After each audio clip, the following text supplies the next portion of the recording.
حضرت بلال رضی اللہ عنہ اسلام کے آغاز میں ایمان لانے والے ان چند خوش نصیب لوگوں میں شامل ہیں جنہوں نے حق کے لیے اپنی پوری زندگی قربان کر دی۔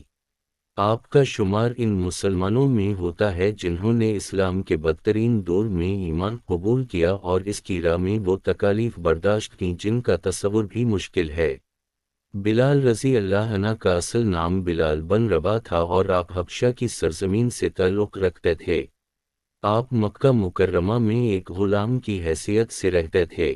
آپ کے آقا امیہ بن خلف قریش کے سخت دل سرداروں میں سے تھا جو مسلمانوں پر بہت ظلم کرتا تھا۔ بلال رضی اللہ عنہ کے والد کا نام رباح اور والدہ کا نام حمامہ تھا۔ والدہ حبشی تھیں اور اسی نسبت سے بلال کو حبشی کہا جاتا تھا۔ بچپن غلامی میں گزرا اور جوانی بھی اسی غلامی کے سائے میں رہی، لیکن اللہ نے ان کے دل کو نور ایمان سے منور کیا اور ان کی تقدیر کو دنیا کے سب سے بلند مقام یعنی موزن رسول کے رتبے سے سجا دیا۔ اسلام جب مکہ میں پھیلنا شروع ہوا تو بلال رضی اللہ عنہ نے جب نبی اکرم کی تعلیمات سنی تو آپ کے دل نے فوراً گواہی دی کہ یہی سچی بات ہے۔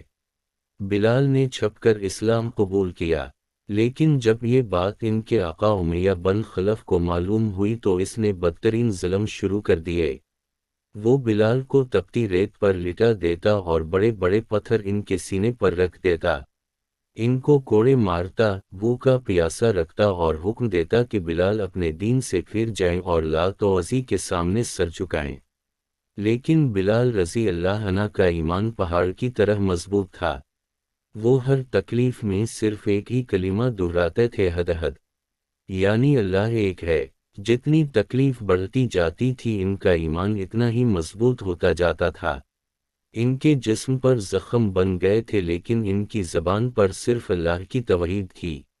امیہ بن خلف کے ظلم کا اندازہ اس بات سے ہوتا ہے کہ وہ بلال کو رسیوں سے کھینچتا اور انہیں بچوں کے حوالے کرتا جو انہیں گلیوں میں گھسیٹتے، مگر بلال نے ایک لمحے کے لیے بھی کلمہ حق چھوڑنے کا سوچا نہیں۔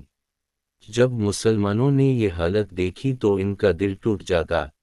آخرکار حضرت ابو بکر رضی اللہ عنہ نے امیہ بن خلف سے بلال کو خرید لیا اور انہیں آزاد کر دیا۔ یہ آزادی بلال کے لیے دنیا کی سب سے بڑی نعمت تھی۔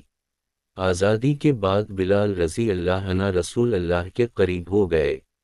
آپ کے دل میں نبی کریم کے لیے بے پناہ محبت تھی۔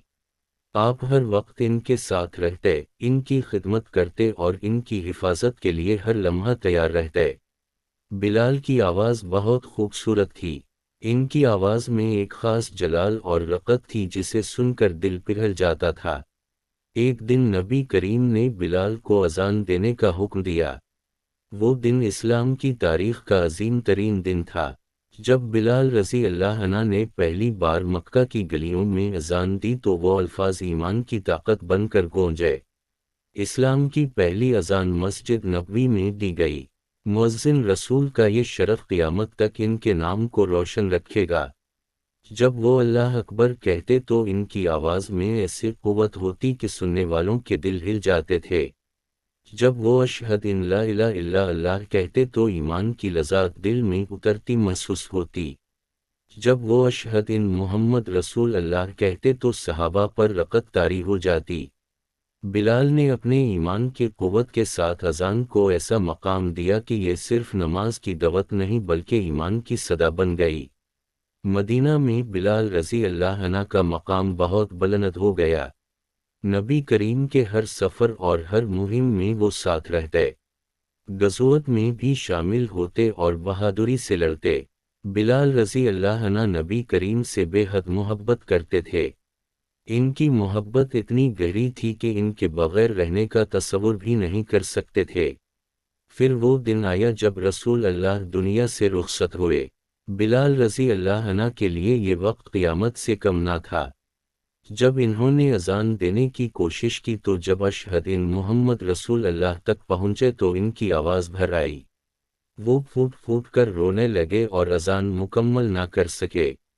مدینہ کی فضا بھی ان کی رقت سے بھر گئی۔ صحابہ بھی رو پڑے۔ بلال نے اس کے بعد عہد کیا کہ وہ مدینہ میں اذان نہیں دیں گے کیونکہ ہر اذان انہیں نبی کریم کی یاد میں بے حال کر دیتی تھی۔ بالآخر حضرت عمر رضی اللہ عنہ کی درخواست پر انہوں نے صرف ایک بار شام کے سفر میں اذان دی۔ جیسے ہی انہوں نے اللہ اکبر کہا تو صحابہ کی آنکھوں سے آنسو بہنے لگے۔ لوگ دوڑتے ہوئے باہر نکلے کہ یہ بلال کی آواز ہے۔ وہ منظر ایسا تھا کہ ہر دل رو رہا تھا۔ یہ بلال رضی اللہ عنہ کی آخری اذان تھی۔ زندگی کے آخری حصے میں بلال رضی اللہ عنہ دمشق میں مقیم ہو گئے۔ وہ عبادت میں مشغول رہتے۔ جب ان سے پوچھا جاتا کہ کیا مدینہ کی یاد آتی ہے تو وہ کہتے کہ وہاں تو رسول اللہ تھے اور ان کی جدائی کا غم برداشت نہیں ہوتا۔ ایک رات انہوں نے خواب میں نبی کریم کو دیکھا۔ آپ نے فرمایا بلال اب تم ہماری زیارت کب کرو گے؟ بلال فوری طور پر تیار ہوئے اور مدینہ کی طرف چل دیے۔ کچھ روایتوں میں ہے کہ اس کے بعد کچھ دن ہی زندہ رہے اور پھر اللہ کے حضور حاضر ہو گئے۔ بلال رضی اللہ عنہ کا وصال ایک عظمت کی نشانی تھا۔ ان کی بیوی نے کہا افسوس ہو گیا۔ بلال نے فرمایا نہیں، خوشی ہو گئی کیونکہ میں آج اپنے محبوب رسول اللہ سے ملوں گا۔ یہ الفاظ تھے ایک عاشق رسول کے جو اپنی پوری زندگی کو دین کی خدمت میں وقف کر چکے تھے۔ حضرت بلال رضی اللہ عنہ نے امت کو یہ سبق دیا کہ ایمان انسان کو غلامی سے نکال کر عزت کے اعلیٰ مرتبے تک لے جاتا ہے۔ انہوں نے دکھائے کہ اللہ کے دین میں رنگ، نسل، قومیت کا کوئی فرق نہیں۔ ایک حبشی غلام بھی مؤذن رسول بن سکتا ہے اور ایمان کے نور سے دنیا کا سب سے بڑا مرتبہ حاصل کر سکتا ہے۔ بلال رضی اللہ عنہ کا نام ہر مسلمان کے لیے عزت اور محبت کا عنوان ہے۔ اسلام کی تاریخ میں بلال رضی اللہ عنہ وہ روشن ستارہ ہیں جن کی آواز نے امت کے دلوں کو ایمان کی طرف بلایا۔ ان کی اذان آج بھی دنیا کے ہر کونے میں گونج رہی ہے۔ ان کے الفاظ آج بھی اللہ کی عظمت کا اعلان ہیں۔ بلال رضی اللہ عنہ کی زندگی صبر، ایمان، استقامت اور محبت کا اعلیٰ نمونہ ہے۔